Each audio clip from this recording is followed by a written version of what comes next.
sí debería estar registrado para mostrar razonablemente los estados financieros, y debería hacerse un ajuste para poder mostrar razonablemente los estados financieros en base a las NIF. Interesante. ¿Qué dice? Otra persona que quiera contestar esta pregunta.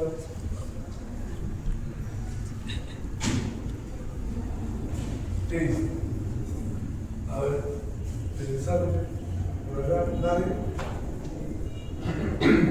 A ver usted. ¿Cómo se pide? Sí, no. ¿Firmas o no? Y si no firmas, ¿por qué no firmarías? Yo tampoco firmaría, más que nada por el punto 3, como mencionó la compañera. ¿Por qué? Más que nada por el punto 3. Por el que punto existe 3. la demanda laboral y que justamente el abogado señala de que es probable que se pierda. Y eso debería ser provisionado. Probable, según la NIF, hay que provisionar. ¿Así? Según la NIF, creo que hay una obligación presente, probabilidad salida de dinero y que ese dinero sea fiablemente estimado. Claro, pero esa definición que tú acabas de dar es la definición de un pasivo. Acá parece que es una demanda, ¿no? Que es un litigio, un juicio. Eso es una contingencia, no es pasivo. Aclarando un poco el tema, ¿ok? Entonces, yo me estoy preguntando, Roca, ¿no? Roca. Una contingencia probable, según la NIF, ¿se provisiona? A ver, cuéntalo. ¿Ah? No. ¿No? ¿Cuál se provisiona? Hay tres: remota, probable, posible. ¿Cuál se provisiona? Si no sabemos, contabilidad. La probable. La probable se provisiona. ¿Qué NIF dice? ¿Qué NIF? 37. 36. ¿Y 37? No sé, pues ustedes están en contabilidad. 37, 36. 37. A ver, busquen pues el 37. Para eso tienen su Google. A ver, busquen. ¿Cuál de las tres condiciones necesita ajuste? ¿Cuál necesita nota? ¿Y cuál necesita nada? Cuando es pasivo contingente es nota. No estoy preguntando eso. Estamos en una contingencia. Ya sabemos que es una contingencia. La pregunta es, según la 36, 37, ¿no? Sí. ¿Cuándo se provisiona? ¿Cuándo es probable? ¿O cuándo es posible? Esa es la pregunta. ¿Ya? ¿Notaste, Esteban? ¿Qué dice la misma?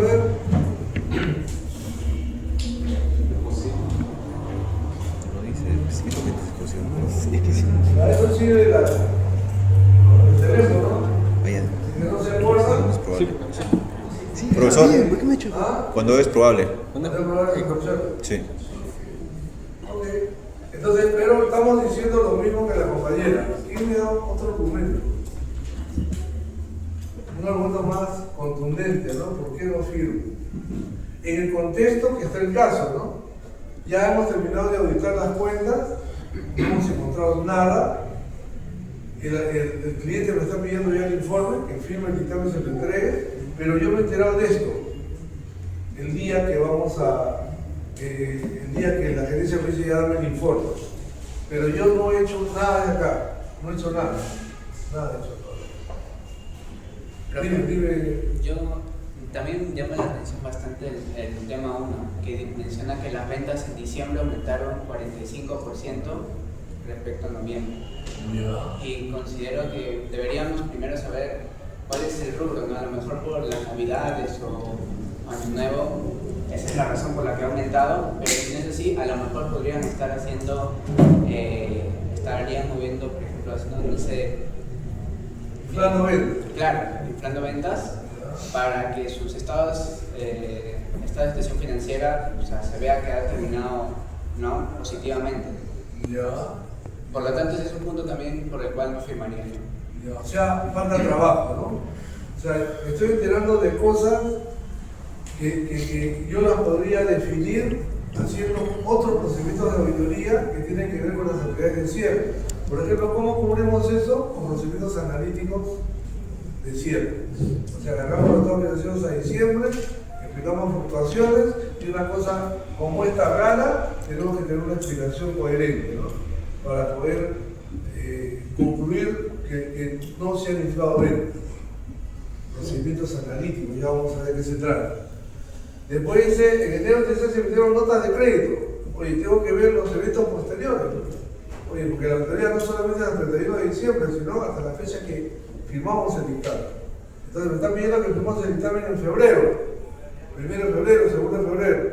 Oye, pero hay evoluciones. Oye, estas evoluciones son por ventas que hemos hecho en diciembre. Si la mesa se ha hecho en diciembre y me la están devolviendo en enero, no son ventas. Ahí hay un problema. Entonces, no acabó la auditoría. Tengo que mirar eventos posteriores. Existe una demanda laboral. Oye, tengo que preguntarle al abogado, tengo que enviarle una carta a los abogados. Y el abogado me tiene que contestar a la fecha de mi dictamen. Oye, le pregunto al abogado, oye, ¿es verdad? En realidad hay una contingencia de esto, ¿cuál es tu opinión? Que me confirme si es probable o es posible. Porque hay una diferencia, si es probable, quizás con una nota basta. Perdón, con un posible, quizás con una nota basta. Pero si es probable, es ajuste. Entonces hay que comprar el dictamen. ¿Y eso cómo lo manejo? Preguntándole al abogado, carta de abogado, que todavía no he hecho. Tengo que preguntar. Oye, Freddy, que estoy en insolvencia el 18 de enero. Oye, entonces, ¿cobraré esa cuenta por cobrar? Evento posterior. ¿No? El 18 de enero, un cliente del que yo estoy auditando ya quebró. Oye, entonces, ¿y la cuenta por cobrar está provisionada? Evento posterior. Evento posterior. La empresa tiene préstamos vencidos y la renovación bancaria aún no está formalizada. Oye, ¿esto afecta a la continuidad de la empresa? La empresa en marcha. La gerencia afirma realmente que todo está bajo control. O sea, pareciera de que no es suficiente con la auditoría de cuenta por cuenta o barrer la cuenta de estado de situación financiera, estado de resultados, sino mirar algunos otros procedimientos que son los que tienen que ver acá, los que están acá detallados, que son actividades que tengo que hacer de todas maneras, ¿no? Una revisión analítica, si tiene sentido, los saldos al 31 de diciembre del 25 por el 24, ahí voy a ver si las ventas son.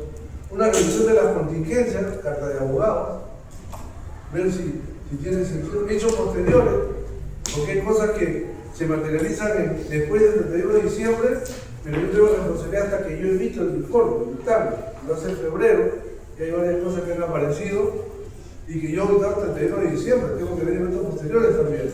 La empresa en marcha, oye, ¿por qué no me dan préstamo? ¿Por qué no he negociado? ¿Qué pasa con la empresa? La carta de gerencia, la carta de representación la tengo que conseguir para que me ponga por escrito el cliente que no conoce nada adicional que podría mover los estados financieros sobre el cual voy a dictaminar. Son algunas actividades que yo tengo que hacer sí o sí después de haber auditado todas las cuentas de los estados financieros a diciembre, porque ahí no acaba el tema. El tema se lleva hasta la fecha en la cual yo firmo el dictamen, que va a ser una fecha a partir del 1 de enero del año siguiente, ¿no? Cuanto más tiempo sea, más trabajo hay de eventos posteriores. Y esos eventos posteriores me pueden llevar a encontrar a la necesidad de hacer algún ajuste, ¿no? Y no solamente eso, carta de abogados, carta de gerencia, ver continuidad de la empresa y hechos que es básico, ¿no? Limpieza. Entonces, sí, pues, yo no firmaría ese dictamen hasta no terminar estos procedimientos que son mandatos de las mías, de estas de acá. Yo tengo que hacer ese trabajo. O sea, no acaba con lo que he hecho hasta el 31 de diciembre del 2025. ¿Ok? Entonces, esto es un poquito lo que nos lleva a lo que vamos a hacer ahora. Acá hay otra pregunta.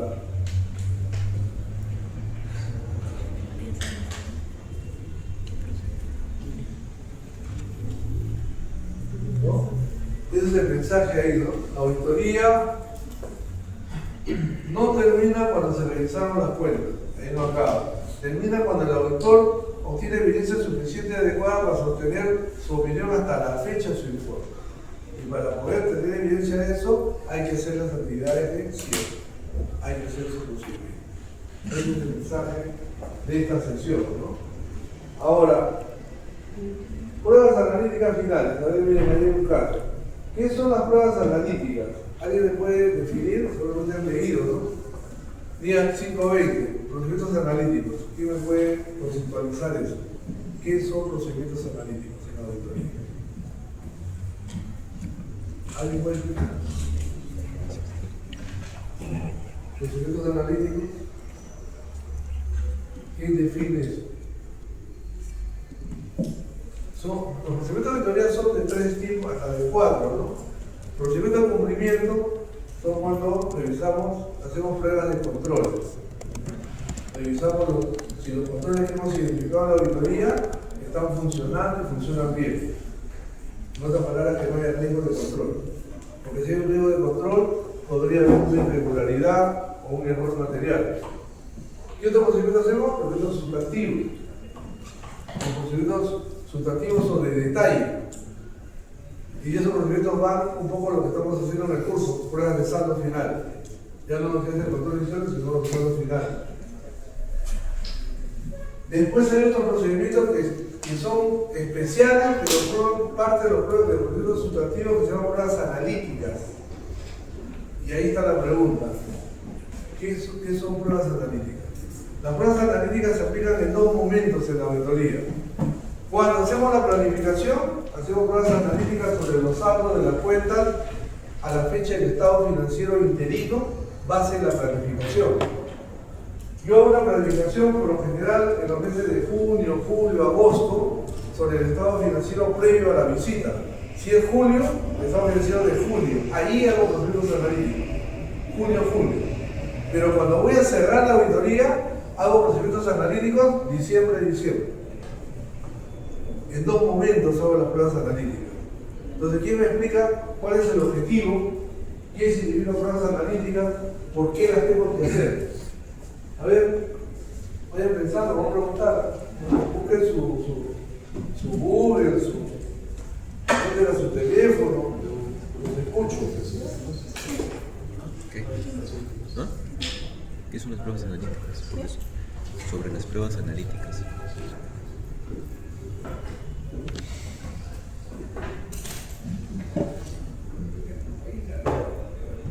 ¿Qué dice?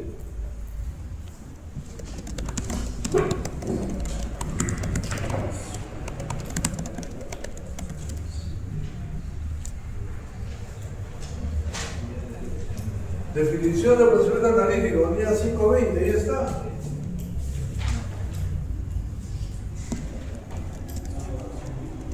Por ejemplo, a ver, para que ustedes tengan más facilidad para contestar. En este caso dice, la empresa comercial andina SAC presenta la siguiente información.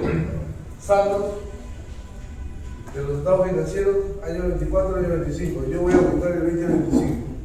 Estas son las variaciones. O sea, la pregunta es, ¿qué alertas debería identificar el auditor en sus pruebas analíticas finales? Cuando yo hago la auditoría antes de las actividades de cierre, yo audito cuenta por cuenta. Y me concentro en la cuenta, caja y banco. Y hago la consideración bancaria, miro si está bien el saldo, si hay propiedad conciliatoria. Me interesa validar el saldo de caja y banco. Pero cuando yo ya acabo todo, yo tengo que tener una mirada del estado financiero en su conjunto. Y eso me lleva a hacer pruebas analíticas. Y el ejemplo es este, ¿no? ¿Por qué lo tengo que hacer? Te escucho muy bien. Ya. Es que nos da como un enfoque más amplio, ¿no? Como usted mencionó, ¿no? Que hace cuenta por cuenta, pero con las pruebas analíticas ya tienes como el enfoque global de todos los estados financieros y puedes darte cuenta, ¿no? Más fácilmente si hay errores que viendo cuenta por cuenta, ¿no? Ya. Profesor, las pruebas analíticas entonces vendrían a ser el tema de la revisión de los saldos, comparando con años anteriores para ver qué tanto ha variado este rubro? Algo, lo que yo espero también algo, pero nadie me está definiendo qué es un plazo analítico. Comparar las cifras de los años para ver si hay variaciones inusuales, como en ese caso que hubo un aumento de ventas en el 15%, sin embargo también hubo un aumento de impuestos por cobrar en más del 182%, entonces tendría que ver por qué ha habido esa. Ya, interesante. Pero lo que tú estás diciendo, ¿cómo te veías? Tú lo que estás diciendo es la aplicación de una prueba analítica, ¿para qué sirve? Yo lo que estoy preguntando, ¿qué son pruebas analíticas? Pero lo que tú dices es cierto. ¿Por qué tengo que hacer pruebas analíticas? Para poder explicar, oye, estas variaciones que son raras, ¿tienen sentido o no? O acá hay un problema para mi dictamen. Ya no estoy viendo cuenta por cuenta, sino estoy viendo la presentación en sí de rubros que me llaman la atención. Esa es la aplicación de procesos analíticos. Para eso lo hago, para ver si hay algún error material antes de opinar. O sea, salgo de la cuenta individual al sentido del estado financiero. Yo puedo hacer una auditoría y mirar mucha documentación, mirar cada una de las cuentas. Aún así, puedo tener problemas grandes de dictamen si no encuentro explicación a estas cosas raras. ¿Qué son las pruebas analíticas entonces? Definición. O para hacer pruebas analíticas, ¿qué tengo que hacer? ¿Cuál es la idea? ¿Nadie?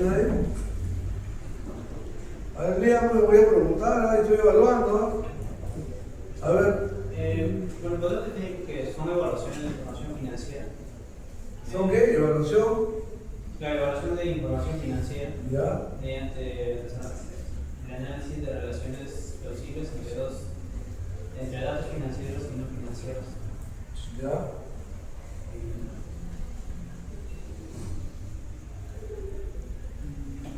A ver, acá lo interesante es definir esto y encontrarle una explicación de si sirve o no sirve para la auditoría y por qué sirve, ¿no? Lo que dice el compañero es cierto, es una definición. Las pruebas analíticas son pruebas distintas a las pruebas sustantivas de detalle. Las pruebas sustantivas de detalle dicen, oye, cuenta por cobrar, oye, ¿esta cuenta es cobrable o no? Entonces para eso veo la cobranza posterior, para eso miro la documentación, para eso miro la transacción. Y lo que tengo que evaluar, se acuerdan con la NIS 9, si es recuperable o no. Y miro esa cuenta. Y todo eso lo miro utilizando evidencia que proviene de la contabilidad. O sea, voy al registro de ventas, miro la factura, miro la caja. O sea, los procedimientos sustantivos de detalle, que son la mayoría de cosas que hemos estudiado hasta ahora, son producto de esos trabajos que hacemos basados en la información contable, lo que nos da el contador, lo que nos da el gerente financiero. Pero las pruebas analíticas son procedimientos que hacemos con información que va más allá de la parte contable. O sea, las pruebas analíticas es tratar de ver si el estado financiero con el cual voy a opinar tiene un sentido bajo mi entendimiento del negocio de esa compañía, de la capacidad de facturar, por decirlo. O sea, yo voy a hacer una auditoría de una empresa y yo tengo que entender cuánto es razonable que venda ese negocio. Yo tengo que conocer la empresa en ese nivel, tengo que conocer el modelo de negocio. Y para eso no he ido a ver el registro de ventas. Yo veo esta compañía en el mercado, tal cual en su ciclo de vida, es para que facture 20 millones de soles. Oye, y si tiene 40, algo está pasando. Entonces, hago procedimientos analíticos basados en mi entendimiento del negocio. Entonces, me voy a hablar con la gerencia general.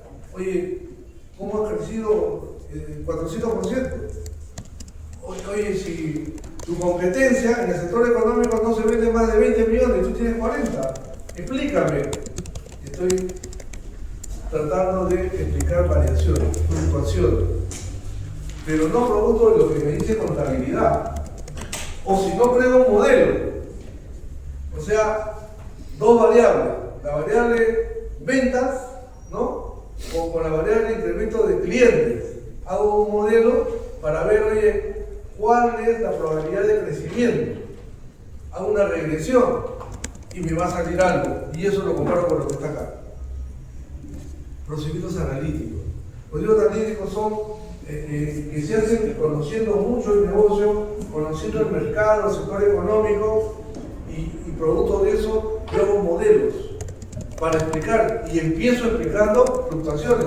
Oye, yo encuentro una variación del 45%, ¿no? Explícame por qué 45%, ¿cómo creció? Y yo no voy a sacar una explicación de la gerencia que me diga, sí, pues porque facturé 45% más. No. Explícame cuántos clientes más, tu producción ha tenido que ser más, ¿no? Tus despachos han tenido que ser mayores. O sea, dame evidencia y dime cómo llegaste a vender 45% más. Explícame. Si no logro entender una explicación a ese nivel, ya empieza la auditoría de detalle. Dame tu factura, las de diciembre, las de noviembre, para ver si me has inflado ventas. Oye, pero después te las han devuelto. Oye, acá hay notas de crédito que me has devuelto. Entonces no son ventas, me has inflado ventas. ¿Me siguen? Procedimientos analíticos. Tengo que encontrar el sentido. Ese es un procedimiento que lo hacemos, primero lo hacemos a junio o a julio cuando hacemos la planificación, para identificar en ese momento riesgos, potenciales problemas. Pero cuando voy a cerrar la auditoría, llegué a cierre para estar seguro que esas cifras a diciembre tienen sentido, que están contando una historia correcta de la empresa, que no me están maquillando, manejando cifras. ¿Me siguen? Procedimientos analíticos. Eso. Y para el procedimiento analítico hay un montón de procedimientos. Puedo hacer un modelo, puedo analizar ratios. O sea, oye, esto de acá, hago el ratio de ventas y cuentas por cobrar, le pongo los datos de la cuenta por cobrar, la política de cobranza, y la ecuación es buscar las ventas. Y ahí pasa el uno. Y lo comparo con lo que está ahí. Eso es procedimiento analítico. ¿Estamos? Listo. Entonces, miren lo que dice ahí. Se ve, ¿no? Dice, un auditor puede revisar cientos de documentos, como lo hacemos, con IA, sin IA, y aún así fallar. Si no se detiene a preguntarse si los estados financieros cuentan una historia razonable. La NIA 520 exige precisamente esta mirada al final, para ver, oye, ¿tiene sentido esas cifras de los estados financieros sobre cuál pueden suscribir? Y para eso ya salgo de la contabilidad, voy al negocio en sí. ¿Vamos? Revisión de contingencias y carta de abogados, todo va junto. A ver, acá hay un caso. Dice, la empresa mantiene una demanda laboral por 900.000, ¿no? La gerencia no ha registrado provisión porque sostiene aún no existe sentencia judicial. Eso dice la gerencia, por eso que no ha provisionado. El abogado externo responde en la carta. Yo le pregunto al abogado, esto es lo que dice la gerencia, el contador, el gerente financiero. Pero yo mando la carta al abogado, porque eso me pide la NIA. Y el abogado dice, consideramos probable que el fallo sea desfavorable para la compañía, la pérdida estimada es entre 700 y 900. ¿Ya? Y la empresa puede no registrar provisión solo porque aún no existe sentencia. ¿Es así? Porque la gerencia dice, no, como no hay sentencia, no provisiono. ¿Qué dice la ley? Oye, es probable, no se tiene que ajustar. ¿Y ahí eso cómo salió? Hasta acá, la contabilidad no tiene nada. Le he preguntado a la gerencia y no hay nada. ¿Cómo salió? Porque saqué la carta de abogado. Y seguramente el abogado es un abogado externo. Y el abogado externo me confirma a mí, al auditor. Yo le digo, oye, yo he sido la autoridad de esta empresa, dime, una contingencia, ¿conoces tú? ¿Tienes un juicio que está ahí? Sí, compañero. Y esto va a ser la pérdida. Eso ajuste. ¿No quiere ajustar? Califico. ¿Cómo dice?